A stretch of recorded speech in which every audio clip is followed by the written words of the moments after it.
Gemini TV channel ప్రస్తుతం rebrand అయి sun జెమినీగా మారింది.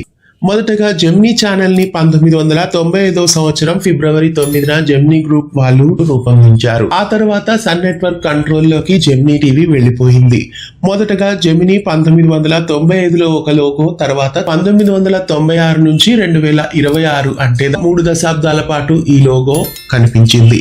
ప్రస్తుతం ఈ లోగోని రీబ్రాండ్ అయి మార్చేశారు. ఇక నుండి జెమినీ టీవీ ప్రసారాలు సన్ జెమినీగా అలరించబోతున్నాయి. నిన్న ఉగాది నాడు 19 మార్చి 2026 నుంచి జెమినీ టీవీ సన్ జెమినీగా రీబ్రాండ్ అయింది.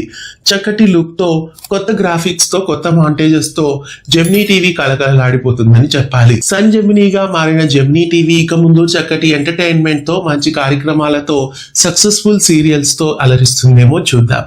మళ్ళీ జెమినీ టీవీకి గతంలోలా పూర్వ వైభవం తిరిగి రావాలి అని కోరుకుందాం. సన్ జెమినీ లోగో మీకెలా ఉంది? జెమినీ టీవీ లోగో బాగుందా? ప్రస్తుతం వచ్చిన సన్ జెమినీ లోగో బాగుందా? ఈ రెండిట్లో మీకు ఏ లోగో నచ్చిందో కామెంట్ చేయండి. ఇలాంటి మరెన్నో వీడియోస్ కోసం ఛానల్ ని సబ్స్క్రైబ్ చేసి పక్కనే ఉన్న బెల్ ఐకాన్ని యాక్టివేట్ చేయండి.